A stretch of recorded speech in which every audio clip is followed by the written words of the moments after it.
then we are assured of attaining success, like many people who followed this same path in the past.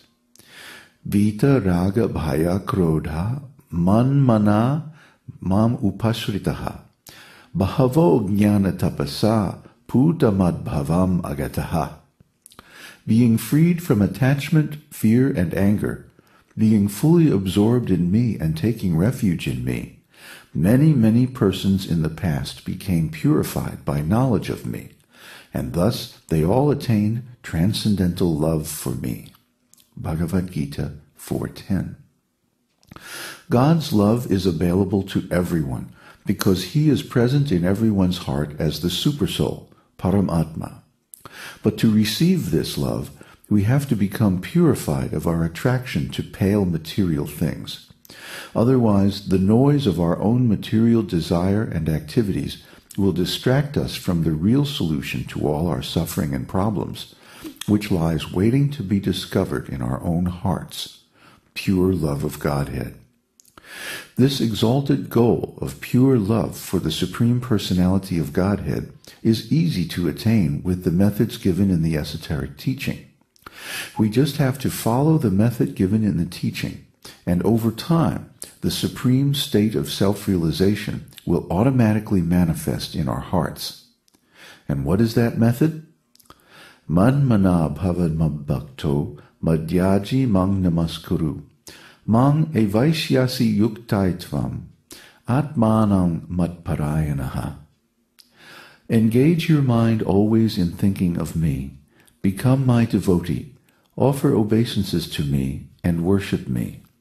Being completely absorbed in me, surely you will come to me. Bhagavad Gita 9:34. So this is the esoteric teaching in a nutshell. Always think of Krishna. Become his devotee. Offer your obeisances and homage to him, and worship him.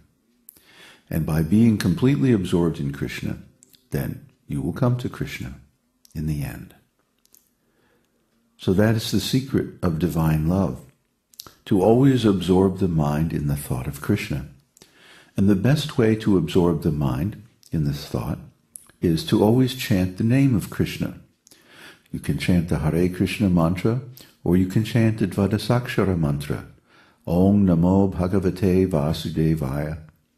We recommend the Dvadasakshara mantra because this mantra does not accept offenses, whereas the Hare Krishna mantra does accept offenses, so we have to be very cautious about how we chant it. However, just as the wisdom of Bhagavad Gita was delivered in the battlefield in front of both the friends and the enemies of the Lord, similarly this mantra, which worships Vasudeva, or the son of King Vasudeva, which is Krishna in his Dwarka Leela and Mathura Leela aspect, he does not accept offenses. He simply gives the wisdom of divine love to everyone. So in this way we can easily approach the Lord without any danger, without any problem, and make further advancement in spiritual love, because this is what will actually please us. We don't understand in ordinary consciousness who we really are. We are a spirit soul, a transcendental entity of pure consciousness. And we've been traveling through this material world, going from body to body, from life to life, for many births. So we've become conditioned with the idea that we are this material body, and that the senses are giving us real information about a real world.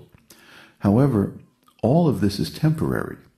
Therefore, according to the standard of Krishna in Bhagavad Gita, it doesn't really exist. It's just like a dream. It comes and goes. Where was this body 100 years ago? And where will this body be 100 years from now?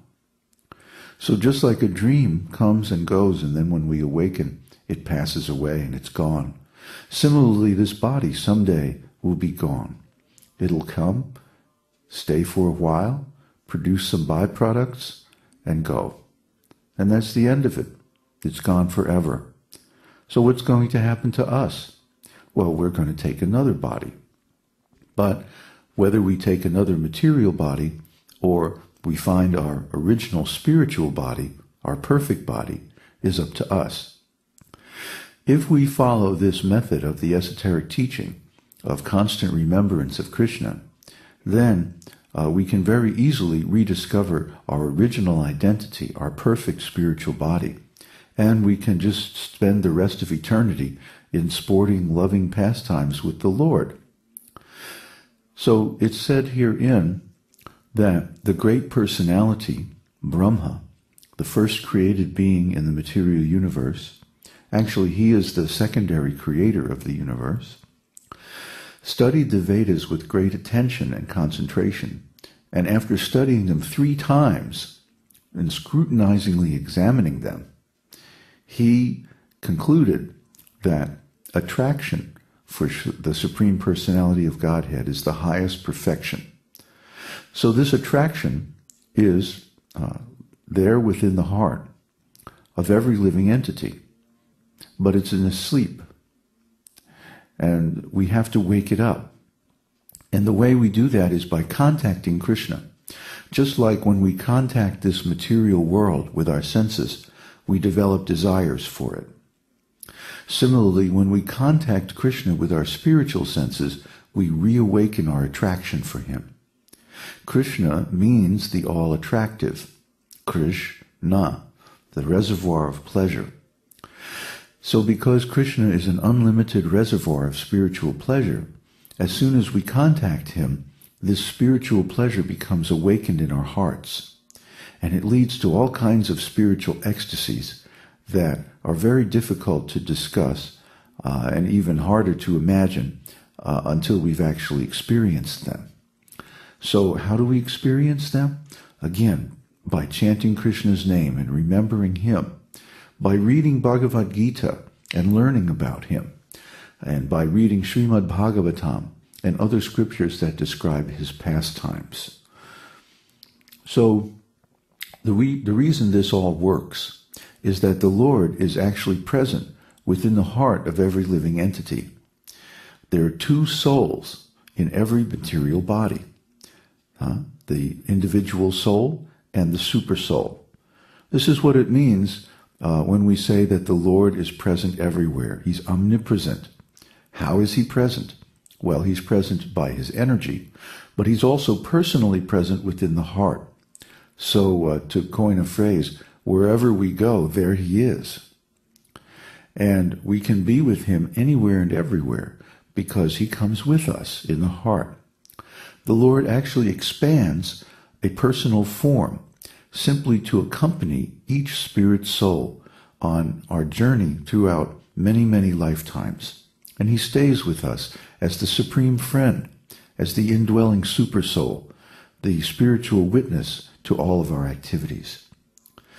So the scriptures use this example of 2 birds nesting together in the same tree. So just imagine, of all the millions and billions of living entities, Krishna has expanded a form to be with each of them, with each of us. And he stays with us as a loyal friend for all time, waiting for us to reawaken our eternal perfect body.